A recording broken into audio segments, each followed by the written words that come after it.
হয়েছে, কিন্তু স্ট্যালিন এবং মাওয়ের উপর রাগটা দেখলাম যায়নি। আমি একটা কথা জিজ্ঞেস করছি, যাই হোক, ওই এই গোটা বাংলা এখন দেখছে ধর্ষকদের পক্ষে কে ধর্ষকদের বিরুদ্ধে কে, ওই নিয়ে আর তরজায় গিয়ে লাভ নেই। আমি একটা কথা জিজ্ঞেস করছি সুকান্ত মজুমদারের কথার প্রসঙ্গে, আচ্ছা নারদার কি প্রমাণ লোপাট হয়ে গেছে? নারদার ভিডিও শুভেন্দু অধিকারী বিজেপিতে জয়েন করার পরে বিজেপি নিজের ইউটিউব চ্যানেল থেকে সরিয়ে দিয়েছে, কিন্তু নারদার ইউটিউব চ্যানেল এখনো আছে, আমাদের কাছেও আছে, লাগলে আমরা দিয়ে দিতে পারি। হাত পেতে তৃণমূলের নেতাদের টাকা নেওয়ার ভিডিও তো রয়েছে, প্রমাণ লোপাট হয়নি তো? কি হলো, কি বিচার হলো 2016 থেকে 2024? সুতরাং এই দেখুন, এই কথাগুলো না, প্রশ্নটা খালি এখানে একটা মামলার নয়। এক্ষেত্রে সিবিআই কি করবে না করবে আমরা জানি না, কিন্তু সারদা থেকে শুরু করে নারদা, গরু, কয়লা, বালি থেকে শুরু করে একটা ক্ষেত্রেও সিবিআই যে সফল হয়নি এটা কিন্তু প্রমাণিত। সব ক্ষেত্রে প্রমাণ লোপাটটা কারণ হতে পারে না। এই যে বলছেন না 4 দিন, এটা দেখুন, আপনি ভারতের ইতিহাসে, সিবিআইয়ের ইতিহাসে কটা এরকম মামলা দেখাতে পারবেন বলুন তো, যেখানে একটা ক্রাইম হওয়ার 4 দিনের মধ্যে সিবিআই তদন্ত শুরু করার সুযোগ পেয়েছে? কারণ আমরা জানি হচ্ছে ল অ্যান্ড অর্ডার হচ্ছে স্টেট সাবজেক্ট। যে কোনো ক্ষেত্রে যখন কোনো ঘটনা ঘটে আগে রাজ্যের পুলিশ তা তদন্ত করে, সিবিআই 5 মাস, 6 মাস, অনেক সময় 2 বছর পরে তদন্ত পায়। এক্ষেত্রে 4 দিনের মধ্যে পেয়েছে। তারপর যদি বলে যে প্রমাণ লোপাট হয়ে গেছে, তাহলে যারা প্রমাণ লোপাট করেছে তাদেরকে তো গ্রেপ্তার করতে হবে বা অন্তত প্রশ্ন করতে হবে। কথাটা উনি ঠিক বললেন, উনি ফরেন্সিক বললেন। ঘটনা হচ্ছে যে অভিজ্ঞদের ছবি দেখিয়ে বলা হয়েছিল সে নাকি ফিঙ্গারপ্রিন্ট এক্সপার্ট। ঠিক কথা। কেন ইন্দিরা মুখার্জি একজন পুলিশ অফিসার অভিজ্ঞ দেখে ফিঙ্গারপ্রিন্ট এক্সপার্ট বলে চালানোর চেষ্টা করলো? ইন্দিরা মুখার্জিকে কাস্টাডিতে নিয়ে তো ছেড়েই দিলাম, ডেকে জিজ্ঞেস করেছে এখন অব্দি সিবিআই? উনি একদম ঠিক কথা বললেন যে ডিসি নর্থের বিরুদ্ধে মেয়েটির বাবা মা অভিযোগ করেছে, টাকা দিয়ে আমাদেরকে কেনার চেষ্টা করেছিল। ডিসি নর্থকে আজ অব্দি সিবিআই ডেকে প্রশ্ন করলো যে আপনি কেন মৃতের পরিবারকে টাকা দিয়ে মধ্যস্থতা করার চেষ্টা করেছিলেন, কার নির্দেশে? সুতরাং আজকে ধরুন আমরা সবাই সেই অডিও শুনলাম যে আরজি করের অ্যাসিস্ট্যান্ট সুপার পরিচয় দিয়ে বলা হচ্ছে মেয়েটির বাড়িতে ফোন করে আপনার মেয়ে আত্মহত্যা করেছে। আরজি করের অ্যাসিস্ট্যান্ট সুপারকে এখনো পর্যন্ত ডেকে জিজ্ঞেস করা হয়েছে? কিছুদিন কেটে যাওয়ার পর আরজি কর মামলা কোন জায়গায় দাঁড়িয়ে তা নিয়ে নানান প্রশ্ন উঠছে। সুপ্রিম কোর্টের শুনানি আজকেও পিছিয়ে গিয়েছে। সন্দীপ ঘোষ সহ অন্যান্যদের যে নার্কো টেস্টের আবেদন তাও পিছিয়ে গিয়েছে। তদন্ত কোন জায়গায় দাঁড়িয়ে তা নিয়ে নানান রকম প্রশ্ন উঠছে এবং যতদিন যাচ্ছে একের পর এক তথ্য এমন আসছে যে জল ক্রমশ ঘোলা হতেই থাকছে। কিন্তু ঘোলা জল সাফ করবে কে, সে প্রশ্নের উত্তর এখনো পর্যন্ত আমাদের কাছে নেই। সিবিআই তদন্ত কোন জায়গায় দাঁড়িয়ে তার সঠিক উত্তর আমাদের কাছে নেই। শুধু তথ্য, ষড়যন্ত্রের তথ্য আর নানান তথ্য। সম্প্রতি কি তথ্য সামনে এসছে? ফরেন্সিক বিশেষজ্ঞ যিনি ছিলেন তাকে জেরা করা হয়েছে, যিনি পোস্টমর্টম করেছিলেন ওই নির্যাতিতার, আর যে করে নির্যাতিতার, তার বক্তব্য সামনে এসছে। কালকে সিবিআই তরফে তাকে তলব করা হয়েছিল, আজকেও তাকে তলব করা হয়েছে। তার কি বক্তব্য উঠে এসছে একবার শোনাবো আপনাদের শুরুতেই। পোস্টমর্টম করার জন্য মেয়ের কাকা পরিচয় একজন ছিল, যে বলেছিল ওই দিনকে পোস্টমর্টম না হলে রক্ত গঙ্গা বইয়ে দেবে। বাড়ির লোককে বলেছিল তাড়াতাড়ি করতে, পেপার আসাতে দেরি হওয়ার জন্য পোস্টমর্টম একটু দেরি হয়েছিল। বাড়ির লোক থেকে প্রেসার করা হয়েছিল ওই দিন পিএম না হলে রক্ত গঙ্গা বয়ে যাবে। এক্স কাউন্সিলর বলে একজন কেউ ছিলেন, নাম বলতে পারবো না। এক্স কাউন্সিলর বলেছিলেন। আমি আলোচনায় আসবো, তবে তার আগে আমাদের সঙ্গে আজকে যারা রয়েছেন একটু আলাপ করি দিই। আমাদের সঙ্গে তৃণমূলের কৃষাণু মিত্র রয়েছেন, সিপিআইএম এর শতরূপ ঘোষ রয়েছেন, বিজেপির জ্যোতি চ্যাটার্জি থাকবেন আমাদের সঙ্গে রয়েছেন চিকিৎসক গৌরাঙ্গ প্রামাণিক। আমি শুরুতে কৃষাণুদার কাছে আসবো। কৃষাণুদা, এই যে সঞ্জীব মুখার্জি, আমি কৃষাণুদার কাছে আসবো, একটু অডিও ঠিক করে নেবো। তার আগে আমি একটু শতরূপের কাছে সরাসরি আছি। শতরূপ, এরকম বলা হচ্ছে এই সঞ্জীব প্রাক্তন বাম কাউন্সিলর, এবং এই সঞ্জীবের পরিচয় নিয়ে নানান রকম তথ্য সামনে আসছে। কেউ বলছেন উনি তৃণমূলের, কেউ বলছেন উনি তৃণমূল ঘনিষ্ঠ, এই ধরনের নানান তথ্য। এই ব্যক্তির ভূমিকা নিয়ে আবার প্রশ্ন উঠলো, যিনি এরকম নাকি বলছেন যে সেদিনকে পোস্টমর্টম না হলে রক্ত গঙ্গা বয়ে যাবে। না দেখুন, নানা রকম তথ্য সামনে আসার তো ব্যাপার নেই। আমি আপনাদের ছবি দেখাচ্ছি, যদি আপনাদের ক্যামেরাটা একটু দেখাতে পারে দর্শকদেরকে। এই যে ছবিটা আপনারা দেখছেন, একদল সাদা লোকের মাঝখানে এই যে হলুদ জামা পরা এই ব্যক্তি, এ হচ্ছে সঞ্জীব মুখার্জি। 2013 সাল পর্যন্ত পানিহাটি পুরসভায় বাম কাউন্সিলর। এটা 2018 সালের ছবি, তৃণমূলে জয়েন করছে। তৃণমূল ফলো করে প্রচার করেছিল, ওদেরই সোশ্যাল মিডিয়া থেকে নিলাম ছবিটা আজকে, ওদেরই সেই সময় পোস্ট করেছিল। এবং জয়েন করছে যে তৃণমূল, এমনি বাড়ি থেকে হেঁটে গিয়ে একটা তৃণমূলের পতাকার তলায় দাঁড়িয়ে নিজেকে তৃণমূল ঘোষণা করলো এমন নয়। এই যে ব্যক্তিকে আপনারা পাশে দেখতে পাচ্ছেন দাঁড়িয়ে আছেন, আমি একটু বড় করছি ছবিটা, চশমা পরা এই যে ভদ্রলোক পাশে দাঁড়িয়ে আছেন, যার উপস্থিতিতে তৃণমূলে জয়েন করছেন এই সঞ্জীব মুখার্জি, তিনি হচ্ছেন নির্মল ঘোষ, পানিহাটি তৃণমূল এমএলএ। পানিহাটি তৃণমূল এমএলএর হাত ধরে তৃণমূলে জয়েন করেছিল। যে পানিহাটি তৃণমূল এমএলএ আজকে আরজি কর হাসপাতাল থেকে শুরু করে পানিহাটি সোদপুর শ্মশান পর্যন্ত তড়িঘড়ি করে পোস্টমর্টম থেকে শুরু করে দাহ কাজ পর্যন্ত সম্পন্ন করার তাড়াহুড়ো অর্গানাইজ করেছিলেন কি চাপার জন্য, সেটাকে নিয়ে এখন সিবিআই তদন্ত করছে। এবং এই যে সত্যি তো সঞ্জীব মুখার্জিকে দিয়ে কেন এরকমভাবে বডিটাকে পুড়িয়ে দেওয়া হলো, রক্তগঙ্গা পইয়ে দেওয়ার হুমকি দিয়ে পুড়িয়ে দেওয়া হলো। কারণ আমাদের মনে আছে সভ্য, তোমারও নিশ্চয়ই মনে থাকবে, আনিস খানের ঘটনার সময় পোস্টমর্টম করে বডিটাকে কবর দিয়ে দেওয়া হয়েছিল। কোর্টের নির্দেশে 7 দিন পরে যখন বডিটাকে বার করে আনা হলো কবর থেকে এবং তারপরে দ্বিতীয়বার পোস্টমর্টম করা হলো, তখন দেখা গেল প্রথম পোস্টমর্টম রিপোর্টটা পুলিশ ফেক রিপোর্ট জমা দিয়েছিল, মিথ্যে। আনিস খান ধর্মে মুসলমান ছিল, দ্বিতীয়বার তার পোস্টমর্টমটা করা গেছিল আদালতের নির্দেশে কবর থেকে বডি বার করে এনে। এক্ষেত্রে যিনি ভিকটিম তিনি তার ধর্মীয় পরিচয় অনুযায়ী তার বডিকে পোড়ানো হয়েছে, দ্বিতীয়বার পোস্টমর্টম করার সুযোগ থাকবে না জেনে তাড়াহুড়ো করে কেন পুড়িয়ে দেওয়া হলো। তারপরে আজকে সঞ্জীব মুখার্জি যদি সিপিএম হয় তাহলে তো ধরে নিতে হবে শুভেন্দু অধিকারীর পরিচয় হচ্ছে তিনি তৃণমূল নেতা, কৃষ্ণ মৈত্রের পরিচয় হচ্ছে তিনি বিজেপি নেতা, মমতা বন্দ্যোপাধ্যায়ের পরিচয় হচ্ছে তিনি কংগ্রেস নেত্রী। সুতরাং এগুলো বলে তো আর তৃণমূল নিজের পাপ ঢাকতে পারবে না।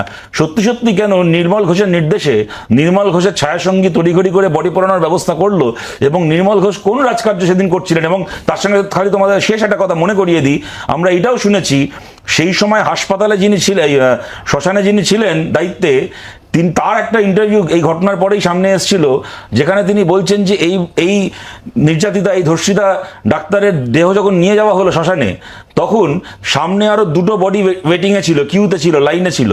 সেই 2টো বডিকে আটকে রেখে ঠিক তাদেরকে টপকে এই বডিটাকে পুড়িয়ে দেওয়া হয় কিসে। এবং তারপরে ভোরবেলা মানে আলো ফোটার সময় যে মৃতদেহটাকে পাওয়া গেছে তার মৃত্যুর এফআইআর, খুনের এফআইআর করা হয় রাত্রির 11:15টার সময় গিয়ে। তার মাঝখানে এই পুরো ব্যাপারটা ঘটিয়ে বডিটাকে পুড়িয়ে দেওয়া হয়। কেন করা হয় এইগুলো জানার জন্যই তো এত মানুষ রাস্তায় নেমেছেন।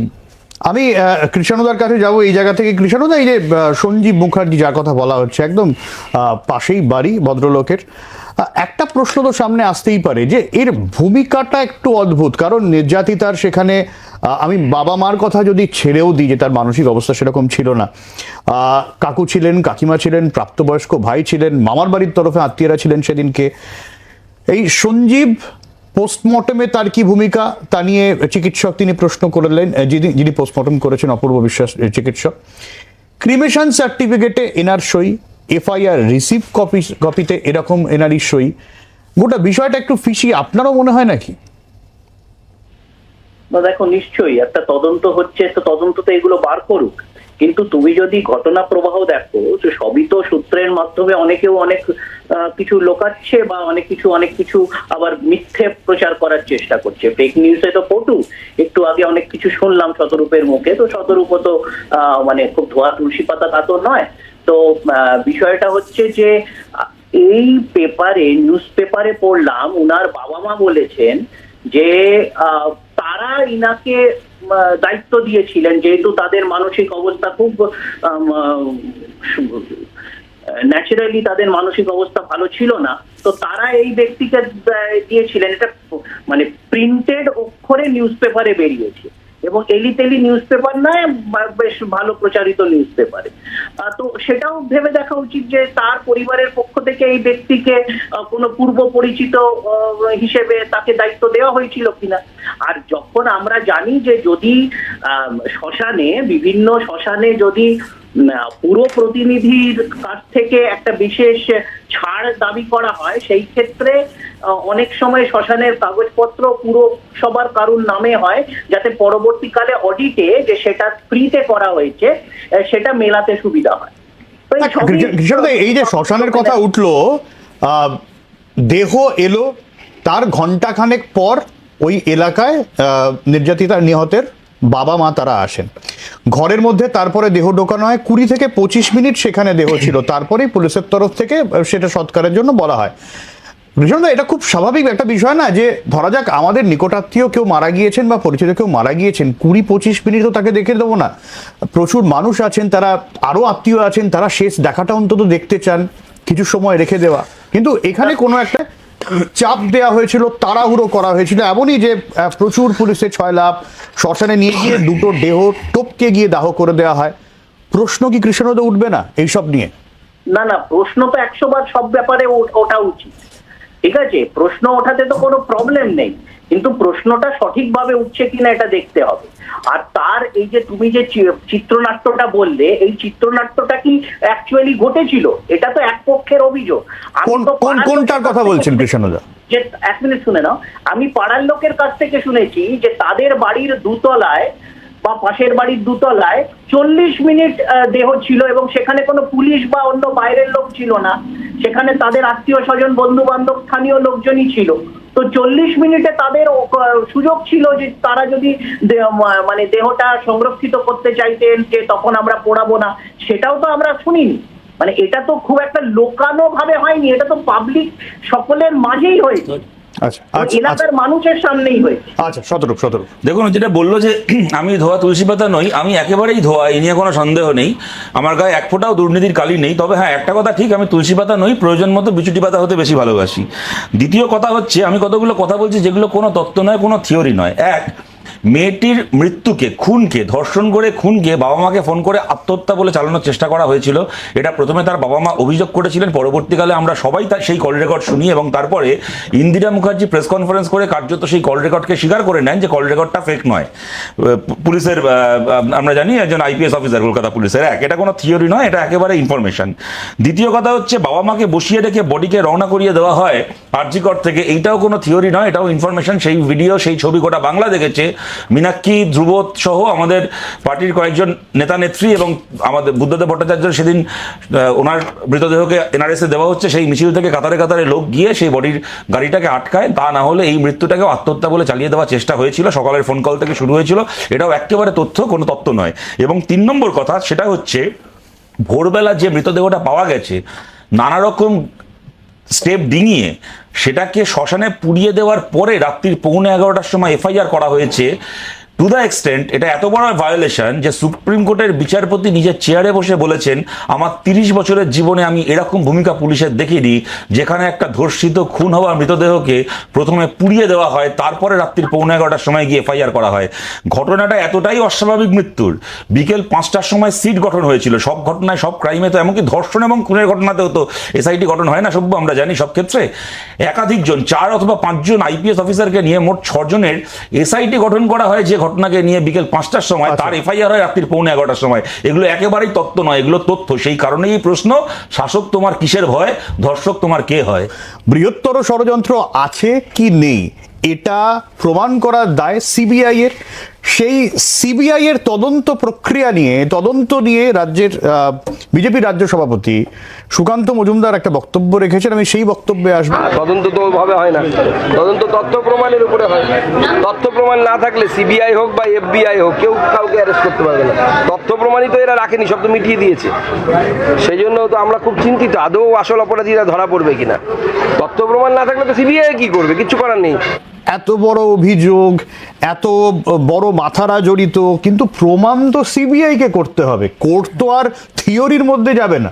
এবারে যদি এই সিবিআই তদন্ত নিয়ে আপনারই দলের শীর্ষ নেতৃত্ব এত হতাশ হয়ে পড়েন, সাধারণ মানুষ যাবে কোথায়? না, হতাশ হওয়ার তো একাধিক জায়গা রয়েছে, এ তো অস্বীকার করার জায়গা নেই। শুধু সুকান্ত মজুমদার কেন, যারা আমরা এখানে বসে রয়েছি বা যারা সাধারণ মানুষ, তারা কিন্তু হতাশ। তার কারণ হচ্ছে, দেখুন, এই ধরুন 4 দিন তো প্রায় কলকাতা পুলিশ তদন্ত করেছিল।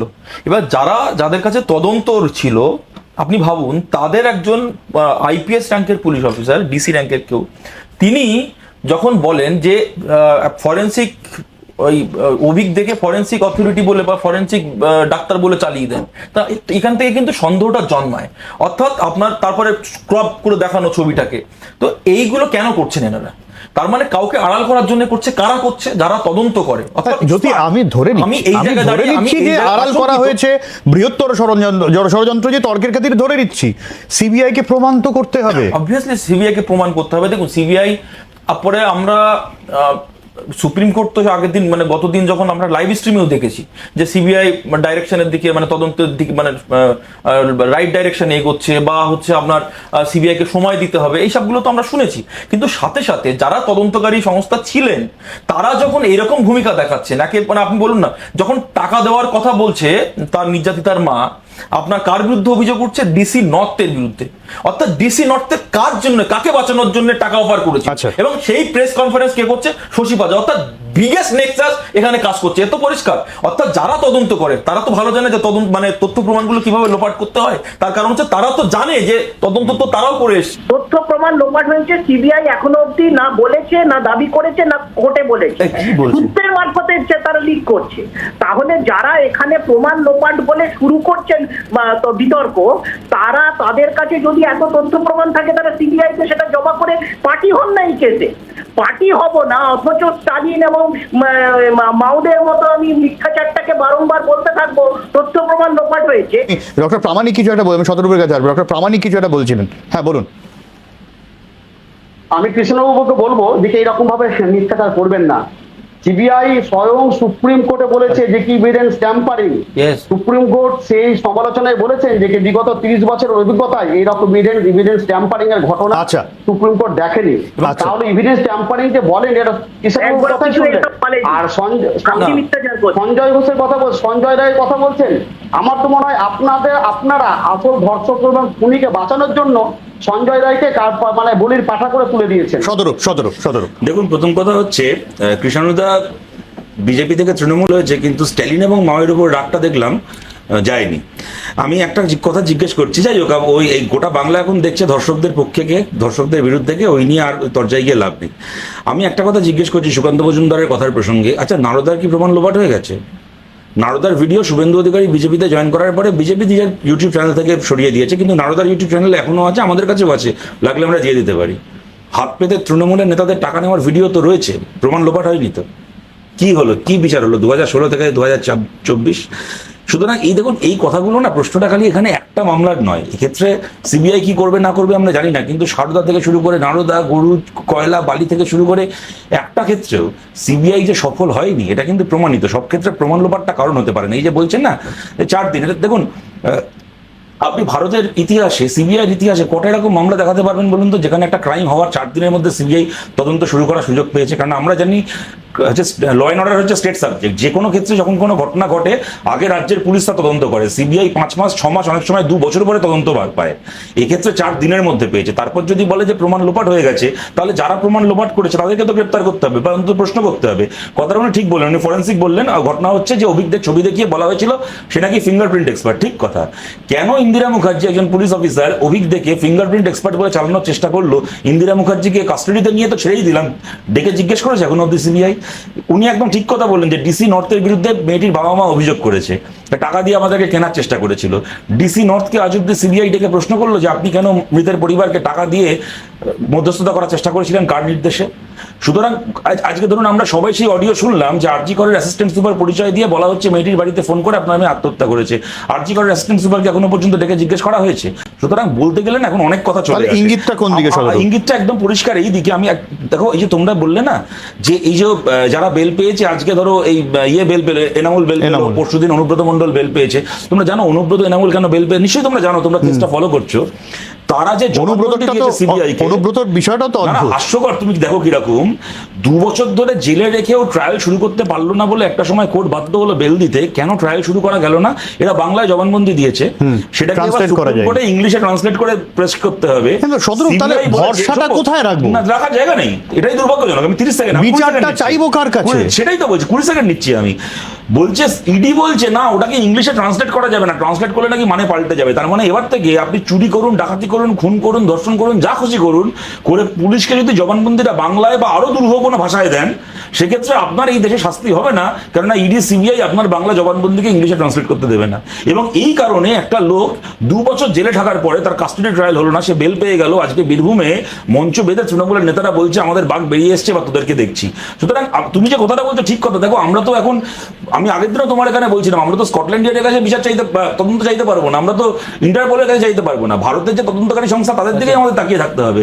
তার যদি প্রতিটা ক্ষেত্রে, একটা ক্ষেত্রে ব্যর্থ হয় বুঝলাম, প্রতিটা ক্ষেত্রে তাদের যদি এই পারফরমেন্স হয়, তাহলে সত্যি আমরা এরপরে যাবো কোথায়? আমার আর একটা বিরতির সময় খুব সংক্ষেপে প্রতিক্রিয়া নেব। জ্যোতি, না, আমি যেটা বললো যে রেফার মার্ডারের ক্ষেত্রে যে 4 দিন কিন্তু অনেকটা বড় ব্যাপার। এটা সুপ্রিম কোর্টের একাধিক অবজারভেশন রয়েছে, একাধিক জাজমেন্টও কিন্তু উল্লেখ রয়েছে। তো সুতরাং এই যে 4 দিনে পেয়েছে, তার মানে সিবিআই হচ্ছে অনেক আগে পেয়ে গেছে, ব্যাপারটা কিন্তু এরকম নয়। আর দ্বিতীয় বিষয় হচ্ছে, দেখুন এই এই কলকাতা পুলিশের কথা বলা হচ্ছিল, যেটা কৃষ্ণদা বলছিলেন, তো কলকাতা পুলিশের কাছে তো এই তদন্তভারটা দিতে পারতো। ভাই আমি বোধহয় আমি একটা কথা বলছি, আপনার কথা ঠিক, আমি তৃণমূল কংগ্রেস বলেছি, আশা করি তোমার গায়ে লাগবে না। না আমায় যেটা বলছেন আমি ধরিয়ে দিচ্ছি, যখন হাইকোর্টে মহামান্য বিচারপতি, প্রধান বিচারপতি বলেন যে না এই পুলিশের পরে ভরসা রাখা সম্ভব নয়, তখন আমাদের ট্যাক্সের টাকায় চলা এই পুলিশের প্রতি কিন্তু আমাদেরও সন্দেহ জন্মায়। ঠিক কথা, এবং রাজ্যের পুলিশের প্রতি ভরসা রাখার সুযোগ নেই বলেই তো প্রতিটা ক্ষেত্রে আমরাও সিবিআই তদন্ত চেয়েছি। যে কথাটা বলছে যে 4 দিন, অনেক সময় 4 দিন কেন 4 ঘন্টা অনেক সময় হতে পারে, আমি এটাকে অস্বীকার করছি না।